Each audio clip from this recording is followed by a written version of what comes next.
We continue now at the top of Daf Nun Hey Amud Aleph in Meseches Bava Kamma. This is Bava Kamma Daf 55a. And the previous Amar Rabbi Chanina ben Agil asked Rabbi Chia bar Rabba, how come in the first Aseres Hadibros it doesn't say the word Tov, but in the second Aseres Hadibros, Nemar Bohem Tov, it says the word Tov. And Rashi explains, Nemar Bohen Tov Gabe Kibur Avayim, by Kibur Avayim in the second Aseres Hadibros, Tichsib Bohen Laman Yitav Lach, it says over there, Laman Yitav Lach.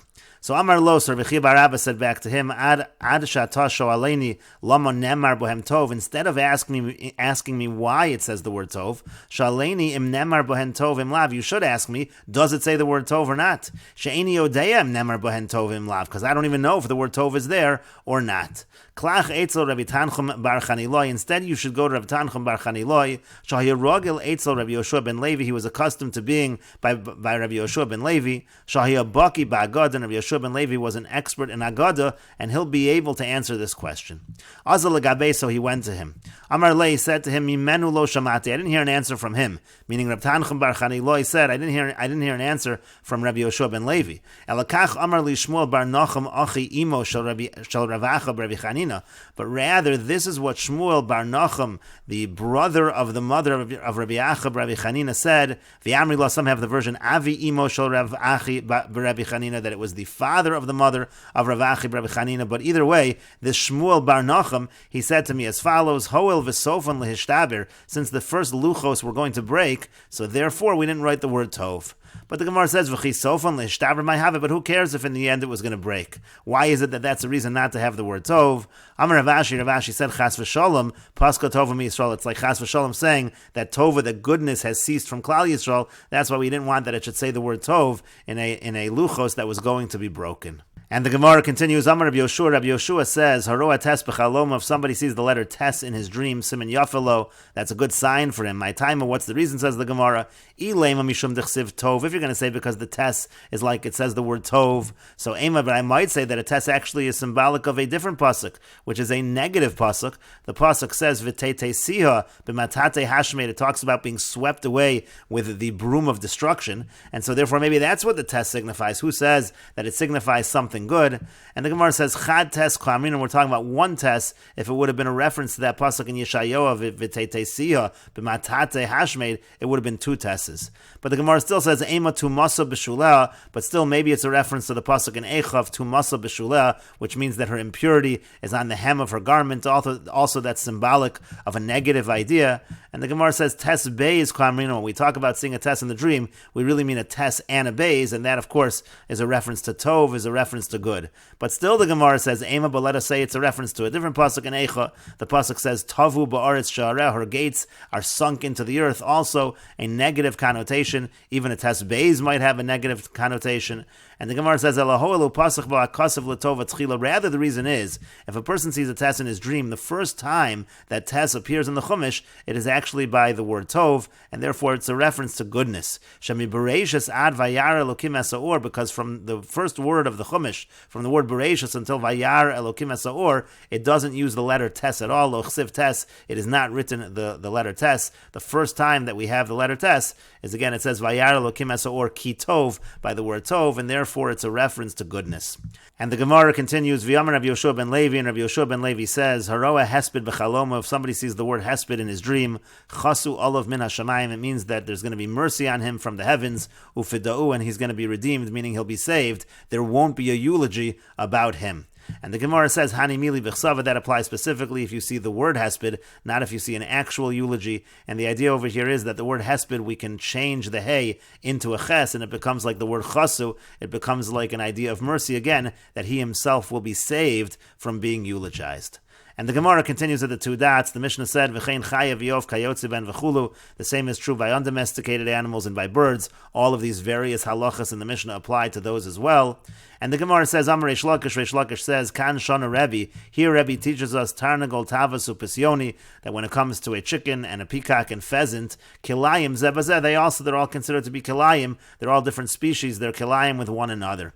And the Gemara says, Pshita, well, isn't that obvious? And the Gemara says, Amar Reb Chaviva says, says, Mishum duravu bahade hadadi, because they're raised with one another. Mahu detema, what might you have said? Min chadu, that it's all the same species. Kamash malan, so that's what Reish Lakish is teaching, that they're considered different, and it is a problem of kilayim. And the Gemara continues, Amar Shmuel, Shmuel says, Evos ve'evos havor, the goose and the wild goose, kilayim zebozeh, that's also considered kilayim with one another, it's considered different species. And the Gemara continues, Maskiflo Rava bar Rav Chanan. Rava bar Rav Chanan asks on this, my time, and what's the reason that they're considered different? Ilema mishum dehai orach koe v'hai zutar koe. If you're going to say it's because one of them has a longer beak and one of them has a shorter beak. Elamayata, but according to that, gamla parasa v'gamla taya. What about the Persian camel and the Arabian camel? Dehai olim koe, that one has a thicker neck. V'hai cotton koe, and the other one has a thinner neck. Hachanami dehava kilayim zebazer. You're going to say that's kilayim with one another? That can't be. So why again is the evos and the Havar, why are they considered to be distinct? Elo Amar Abaya, rather Abaya says the reason why they're distinct is because Zeh Beitzah Mibachutz, this one has the testicles on the outside, meaning they're visible. Zeh Beitzah Mibifnim, and the other one has the testicles on the inside. They are not visible, and that makes them different species. Rav Papa says a different reason. Ha'tu'una Choda Beyasa B'Shichla, this one lays one egg at a time. V'ha'tu'una Kamma Beyasa B'Shichla, and this other one does several eggs at a time, and therefore again they're considered to be different species. Amar Rabbi Yirmiyah Amar Reish Lakish, Rabbi Yirmiyah says that Reish Lakish says, Hamarbiya shnei minim shabayam, if somebody is marbiya, he mates two different species that live in the water, locus, so he gets malchus, that's also considered to be like kilayim. My time, what's the reason? Amar Ravada Barava Mishmei De'ula, Ravada Barava says in the name of Ula, Asya Leminehu Miyabasha, we make a comparison, it says Leminehu by the animals on the dry land, and it says it by the creatures that are in the water. We understand that they're compared to one another, they're the same, and therefore the same laws apply in terms of kilayim. And the Gemara continues, Boy Rachva asks the following question, Hamanig bi'iza v'shibuta, if somebody drives a wagon using a goat and a shibuta, which is a kind of a fish, in other words, he hooks up the wagon to both the goat and the fish along the shore of the river, Mahu, what's the halach? Is that considered a problem of kilayim? Mi amrinan kevan di'iza lo nachas bayam, do we say that since a goat can't go in the water, v'shibuta lo salak li'abash, and the shibuta can't go on the dry land, so lo klum of it, so he's not doing anything wrong. Odilmar, maybe hashta miyas kamanig, now at the end of the day, he is essentially driving this wagon with them together, and it should be a problem of kilayim.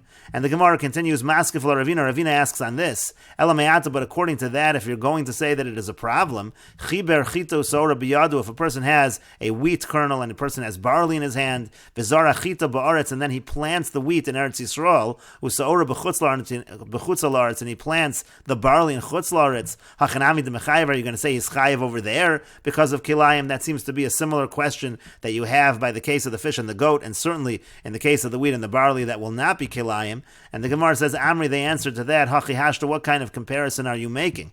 Hasam over there, Eretz makom chiyuva, chutz la'aretz lo makom chiyuva. Eretz Yisrael is a place where there is a chiyuv of kilayim, and chutz la'aretz is a place where there's not a chiyuv of kilayim. So of course, it's not going to be kilayim in that case. But hacha, but over here, idi v'idi chiyuvahu. Here both of them, there's a concept of kilayim in the water, there's a concept in the dry land, and so therefore maybe combined as well, there's a concept of kilayim. And Rashi explains, kilayim b'chutz la'aretz lo nahaga, there's no kilayim in chutz la'aretz, the mitzvah hatluya ba'aretzi, because it's a mitzvah that's dependent on the land. V'chol chovas karkei noeg ela ba'aretz min haTorah, and when you have obligations of the land, they apply only in Eretz Yisrael on a doraisa level.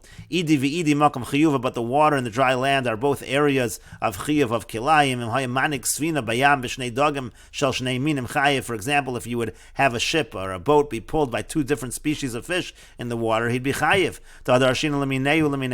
We already learned that from the word lemineu, from those creatures of the dry land. Hadron alach shor shenogach esapora. We will return to you, parak shor shenogach esapora. This is the end of the 5th parak of Meseches Bava Kamma. If you're enjoying these videos and this channel, please like, share, and subscribe, and take a look at the description box below to see how you can support this channel. And we will next begin on Daf Nun Hey Amid Beis with the 6th parak of Bava Kamma.